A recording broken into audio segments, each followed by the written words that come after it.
አዶናይ ለዘማሪ ገብረ ዮሐንስ ያስጀመረው የመኪና ቻሌንጅ በሚገባ ተሳክቷል። ለመሆኑ ከዚህ የመኪና ቻሌንጅ ስኬት ጀርባ ያለችው ሴት ማናት የሚለውን በተዛማጅ የምናየው ይሆናል። ማስተር አብነት ከበደ ወደ ቀድሞ ስራው ተመልሷል የሚሉት የዕለቱ መረጃዎች ናቸው። አብራችሁን ስትቆዩ እነዚህን መረጃዎች አንድ ባንድ እናያለን። ወደ መጀመሪያው መረጃ ስናልፍ አዶናይ ለዘማሪ ገብረ ዮሐንስ ያስጀመረው የመኪና ቻሌንጅ ተሳክቷል። እንግዲህ እንደሚታወቀው አንዲት ወጣት ልጅ ዘማሪ ገብረ ዮሐንስ መኪና ላይ ሲሳፈር አይታው መኪና ከመንገድ ላይ ካሻገረችው በኋላ ማህበራዊ ሚዲያ ላይ ያጋራችው መረጃ ብዙዎችን አነጋግሮ ነበር።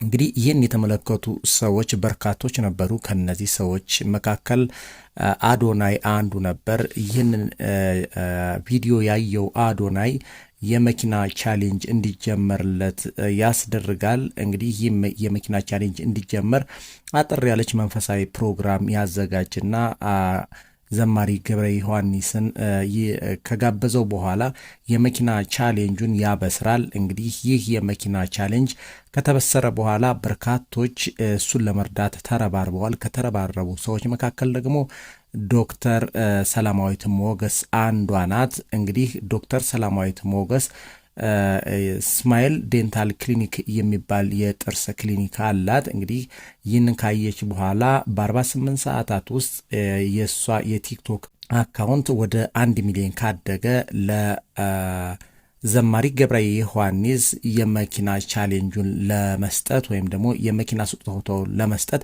ከአዶናይ ጋር ውል ይፈራረማሉ። ይህን ውል ከተፈራረሙ በኋላ እንግዲህ ይህ የመኪና ቻሌንጅ እንዲሳካ ሆኗል።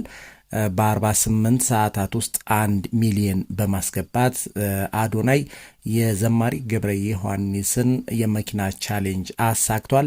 እንግዲህ ይህች ሴት ማናት የሚለውን ስንመለከት ዶክተር ሰላማዊት ሞገስ ትባላለች። የስማይል ዴንታል ክሊኒክ ባለቤትና መስራች ናት። እንግዲህ ይህች ሴት መጀመሪያ ይህን ክሊኒክ ስትከፍት የምትከፍለው የቤት ኪራይ እንዳጣች ትናገራለች። ከ100 በላይ ሰራተኞችን በውስጧ አቅፋ ይዛ የምታሰራ ሴት ናት። እንግዲህ ማህበራዊ ሚዲያን ለበጎ አድራጎት ከተጠቀሙበት ሰዎች መካከል ትጠቀሳለች። ስራ መስራት ወይም ደግሞ ደንበኛ ማፍራት በአቃታት ጊዜ ዶክተር ሰላማዊት ሞገስ ማህበራዊ ሚዲያን በመጠቀም በርካታ ደንበኞችን ማፍራት እንደቻለችና ማህበራዊ ሚዲያ ለዚህ ሁሉ ስኬቷ እንደጠቀማት ትናገራለች። እንግዲህ መጀመሪያ ክሊኒኳን ስትከፍት ደንበኛ ስላልነበራት ቤቱን ለመዝጋት ወስና እንደነበር የምትገልጸው ዶክተር ሰላማዊት አሁን ግን ማህበራዊ ሚዲያን በመጠቀም እዚህ ደረጃ ላይ እንደደረሰች መጀመሪያ 4 ሰራተኞችን በመያዝ የጀመረችው ስራ አሁን ከ100 በላይ ሰራተኞችን በውስጡ በማካተት ለዚህ ደረጃ እንደደረሰችና በምስራቅ አፍሪካ 2 ሽልማቶችን ዓለም አቀፍ ሽልማቶችን ማግኘት እንደቻለች ትገልጻለች። ከዚህ በተጨማሪ ደግሞ በመቄዶንያ በነፃ የመቄዶንያ አባላትን ለማገልገል የከፈተችው ክሊኒክ እንዳለ ትናገራለች። እንግዲህ ይህንን እዚህ ደረጃ ላይ ለመድረስ በርካታ ውጣ ውረዶችን እንዳሳለፈች የምትናገረው ዶክተር ሰላማዊት ሞገስ አሁን ላይ ያን ሁላ የነበረባትን ችግር በመቅረፍ እንግዲህ ከዚያ ችግር በመውጣት ለበርካቶች አርአያ በመሆን ስራ ፈጣሪ በርካቶች እንዲሆኑ ያደረገች እንቁ ዶክተር መሆኗ ይነገራል። ከዚህ በተጨማሪ እንግዲህ ማስተር አብነት ከበደ አብነት እባላለሁ መልሷል። እንግዲህ ባለፉት ወራት ማስተር አብነት ከበደ ታሞ ወደ ውጭ ሀገር ሊታከም እንደሄደ የምናስታውሰው ነው። ነገር ግን ማስተር አብነት ከበደ ከተሻለው በኋላ ወደ ሀገሩ ተመልሶ ልረፍ ሳይል ቀድሞ ይሰራው የነበረውን ስራ እየሰራ አግኝተነዋል። እንግዲህ አንዲት ሴት ያጋራችው መረጃ ነበር። ይህ መረጃ እንግዲህ በደም ካንሰር የታመመች አንዲት ወጣት ልጅ ያጋራችው መረጃ ተመልክቶ ማስተር አብነት ከበደ እንግዲህ ምን ልርዳሽ ሲል የጠየቀበት ቪዲዮ ነው። እንግዲህ ይቺ ልጅ የደም ካንሰር ታማ ወደ ህንድ ሀገር ለመታከም 7 ሚሊዮን ብር ተጠይቃ ሲያይ እንግዲህ ቀጥታ ሂዶ አናግሯታል።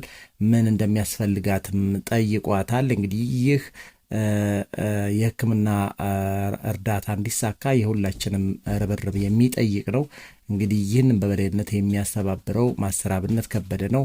የራሷን አካውንት በመጠቀም እንድንረዳትና በርካታ ሰዎች እንዲረባረቡ የቀድሞ ትብብራችንን እንድናሳይ በሚል ያስጀመረው ቻሌንጅ አለ። እንግዲህ ይህ ጉዳይ እንደሚሳካ ባለሙሉ ተስፋ ነን። የደም ካንሰር ነው ያመመኝ። ይህንን ቪዲዮ ለሚረዱ ወገኖች ሼር እና ኮፒ ሊንክ ሪፖስት በማድረግ እንድታደርሱ በአክብሮት እጠይቃችኋለሁ። ተመልሼ መጥቼ እጠይቅሻለሁ። መልካም ጊዜ። እንግዲህ ለዛሬ የነበረን መረጃ ይህን ይመስል ነበር። በቀጣይ እስከምንገናኝ ቸርን ሰንብት እያልን በዚህ እንሰናበት።